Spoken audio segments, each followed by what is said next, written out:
সাকিবের তুফান সিনেমার প্রচারণায় ঢাকায় আসলেন কলকাতার মিমি চক্রবর্তী। সাকিবের প্রশংসায় পঞ্চমুখী এই অভিনেত্রী। ঢালিউড সুপারস্টার সাকিব খান ও ভারতীয় অভিনেত্রী মিমি চক্রবর্তী রায়হান রাফি পরিচালিত তুফান সিনেমাতে অভিনয় করেছেন। সিনেমাটির মুক্তি উপলক্ষে রাজধানীর একটি অভিজাত হোটেলে সংবাদ সম্মেলন অনুষ্ঠিত হয় বুধবার। এই অনুষ্ঠানে যোগ দিতে কলকাতা থেকে বাংলাদেশে এসেছিলেন মিমি চক্রবর্তী। অনুষ্ঠানে উপস্থিত ছিলেন সাকিব খান সহ অভিনয় শিল্পী এবং কলাকুশলীরা। এই সময় সাকিবের প্রশংসা করে মিমি চক্রবর্তী বলেন, আমরা যখন শুট করছিলাম সে সময় অনেক গরম ছিল। সাকিব শুট পড়েছিল। এই সময় গরমের মাঝে একবারও আমি ওর মুখ থেকে উফ বলতে শুনিনি। মিমি বলেন, আমরা সবাই মিলে খুব মিষ্টি একটা প্রজেক্ট তৈরি করেছি, তাই আমি আপনাদের সবার কাছে কৃতজ্ঞ। পাশে থাকবেন, হৃদয়ে জায়গা দেবেন, যেন আগামী দিন আরো ভালো ছবি উপহার দিতে পারি। অভিনেত্রী বলেন, একজন ভালো কোস্টারের সঙ্গে কাজ করতে আসলেই ভালো লাগে। কাজের ক্ষেত্রে সাকিবের ডেডিকেশন আছে বলে আজকে সে আপনাদের সবার প্রিয়। উল্লেখ্য, একজন গ্যাংস্টারের গল্পে তৈরি হয়েছে তুফান সিনেমা, যেখানে উঠে আসবেই 90 দশকের চিত্র। সে সময়ের এক নামকরা গ্যাংস্টারের কাহিনী নিয়েই এগিয়ে যাবে তুফানের গল্প।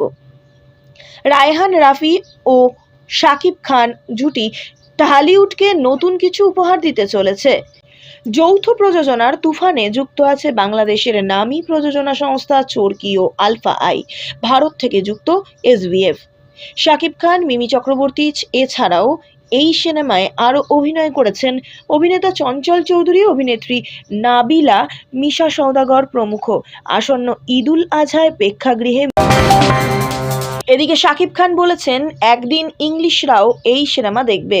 আর মাত্র 3 দিন পর প্রেক্ষাগৃহে আসছে শাকিব খানের তুফান। তুফান ইতিহাস করবে বলে আশাবাদী অভিনেতা শাকিব খান। এই সময় তিনি বলেন, দর্শক এভাবেই আমাদের পাশে থাকলে তুফান ইতিহাস গড়বে। আমি সবসময় বলছি, বাংলাদেশের সিনেমার সম্ভাবনা অপার। শুধু দেশে নয়, দেশের বাইরেও বড় একটা বাজার আছে। সারা বিশ্বে 30 কোটি বাংলা ভাষাভাষী রয়েছে। তাদের শুধু ভালো মানের সিনেমা উপহার দিতে হবে। শাকিব খান বলেন, ক্লাসিক্যাল ও কমার্শিয়াল দুইয়ের কম্বিনেশনে এই ছবি উপস্থাপন করা হয়েছে। গান ও ট্রিজার মুক্তির পরে বিশ্বের বিভিন্ন দেশের কন্টেন্ট ক্রিয়েটররা ভিউ পাচ্ছেন, এছাড়া রিভিউও দিচ্ছেন।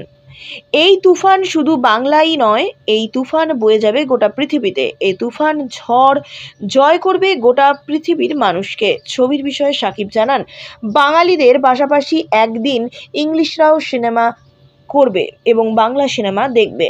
যেমন করে বলিউড এগিয়েছে, ক্লাসিক্যাল ও কমার্শিয়াল দুইয়ের কম্বিনেশনে এই ছবির উপস্থাপন করেছে। ছবি প্রসঙ্গে পরিচালক রায়হান রাফি বলেন, শাকিব খান ছাড়া তুফান হতো না, অসম্পূর্ণ থাকতো। ছবির গল্প লেখার সময় শাকিব খান ছাড়া অন্য কারোর কথা মাথায় আসছিল না।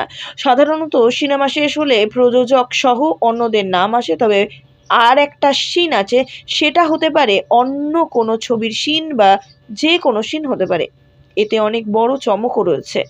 অভিনয়ের জাদুঘর চঞ্চল চৌধুরী বলেন, আমরা যদি একাত্ম হয়ে কাজ করি তাহলে আমাদের বাংলা সিনেমা আন্তর্জাতিক মানে পৌঁছানোর পাশাপাশি বিশ্ব সিনেমার বাজার আমরা দখল করতে পারবো, কারণ আমাদের প্রচুর দর্শক।